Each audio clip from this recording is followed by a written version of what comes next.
The lock clicked shut at exactly 11:47 p.m., and for the first time in 2 years, Marcus Webb smiled while 3 grown men pounded their fists against a steel door, trapped inside the very garage they had come to rob. For 26 nights before that one, Marcus had watched helplessly as thieves slipped into his auto repair garage on the edge of Brighton Falls, stealing tools, batteries, copper wiring, anything that could be sold for quick cash. Each morning he would arrive to find another lock broken, another window smashed, another piece of his livelihood gone. He was a single father raising his 8-year-old daughter, Nadia, on the income from that garage, and every theft felt like a brick pulled from the foundation of the life he was trying to build for her. The police came, took notes, shrugged, and left. Low priority case, they called it. To Marcus, it was his entire world crumbling one stolen wrench at a time. If you believe people deserve a chance to make things right, hit that like button right now, drop a comment telling us where you're watching from, share this with someone who needs a little hope today, and subscribe to Wisdom Story House so you never miss a story like this one. Marcus hadn't always been the kind of man who locked doors on people. Before the garage, before Nadia, he had spent 4 years in prison for a robbery he committed at 19, desperate and broke after his own father walked out. He knew exactly what desperation looked like in another man's eyes, because he had seen it in his own reflection once. That knowledge made the theft sting in a strange, complicated way. He wasn't just angry. He was haunted. Every stolen toolbox reminded him of the boy he used to be, and some nights he wondered if karma had simply caught up with him, demanding repayment for sins he thought he'd already paid for. The garage, Webb's Auto Care, sat on a quiet stretch of road just past the Brighton Falls Bridge, surrounded by tall oak trees that turned gold every autumn. Marcus had built the business from nothing after his release, working double shifts at a diner to save enough for his first set of tools. Nadia's mother had left when Nadia was barely 2, unable to handle the weight of Marcus's past, and so it had been just the two of them ever since, father and daughter, learning the world together. Nadia was a bright, curious child with gap-toothed smiles and a habit of asking questions that cut straight to the heart of things. "Daddy, why do bad people steal from good people?" she asked him one evening, sitting on an overturned crate while he tightened a bolt under fluorescent light. Marcus didn't have an answer that satisfied either of them. By the 20th break-in, Marcus had installed cameras, but the thieves wore hoods and gloves, faces always obscured, movements quick and practiced. By the 25th, he had started sleeping in his truck outside the garage some nights, exhausted and desperate, only to wake stiff-necked and find nothing had happened that particular night, as if the thieves knew exactly when to strike and when to wait. The financial toll was crushing.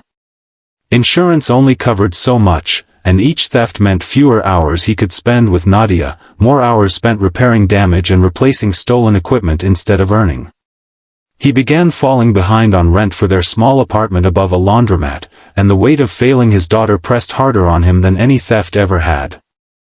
It was Nadia, unexpectedly, who planted the idea that changed everything. One rainy afternoon, while helping him organize spare parts, she found an old motion sensor lock he'd bought years ago for a job that never happened. "Why don't you make it so the door locks behind them instead of keeping them out?" she asked, simply, the way children ask questions adults are too tired to consider.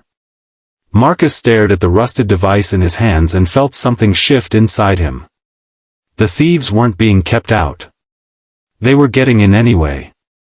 Maybe the answer wasn't a stronger barrier, but a smarter trap, one that would finally give him answers instead of more questions. He spent the next several days quietly rigging a new system, one that relied not on brute strength but on patience and design. He installed a secondary electronic deadbolt on the rear access door, wired to trigger only after motion was detected deep inside the garage near the tool cabinets, far from the entry point.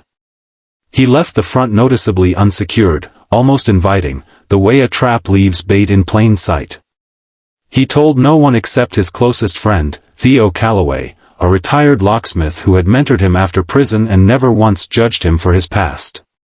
Theo helped him test the wiring twice, shaking his head and muttering that Marcus had finally lost his mind, but helping anyway, because that's what real friends do.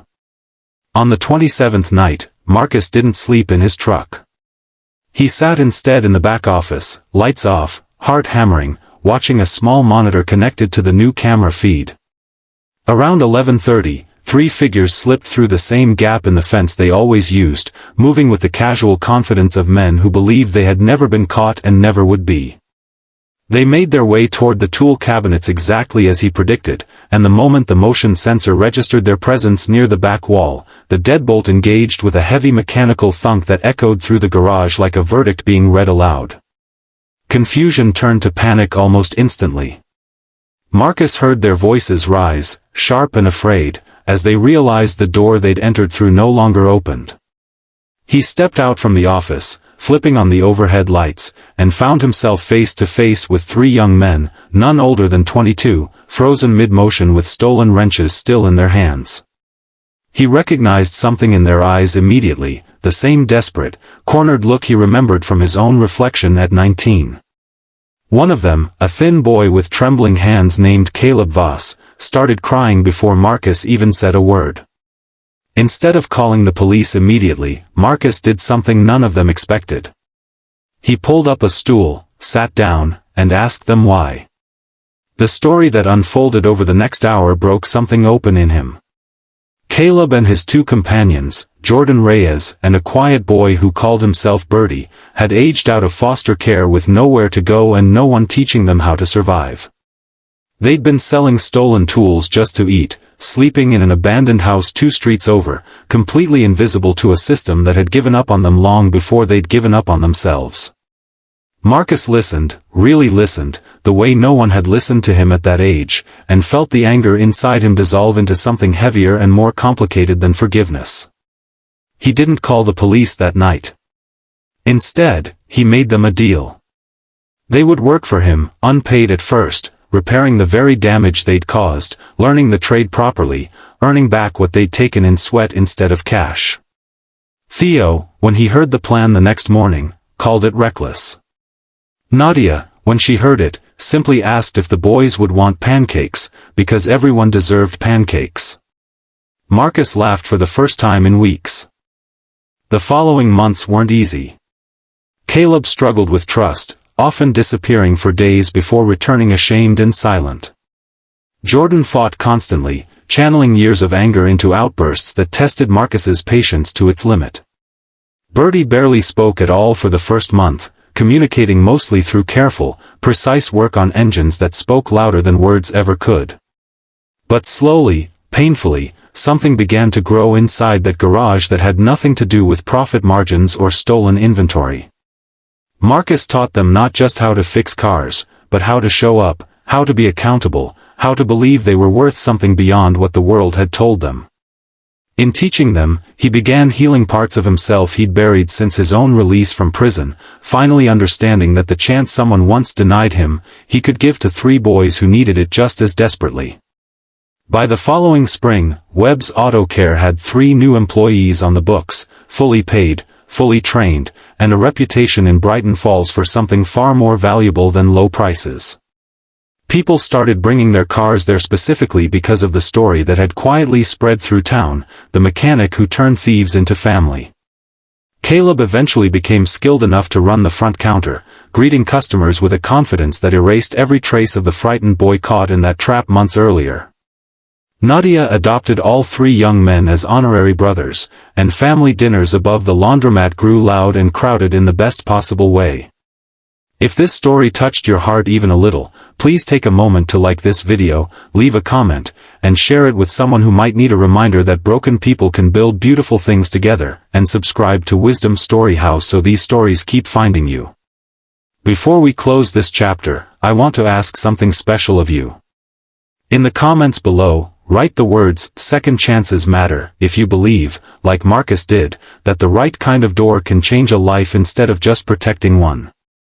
Marcus Webb never forgot the sound of that deadbolt locking on the 27th night, not because it caught 3 thieves, but because it was the moment he stopped running from his own past and started using it to save someone else's future, proving that sometimes the most powerful lock you can build isn't meant to keep people out, but to finally let them in.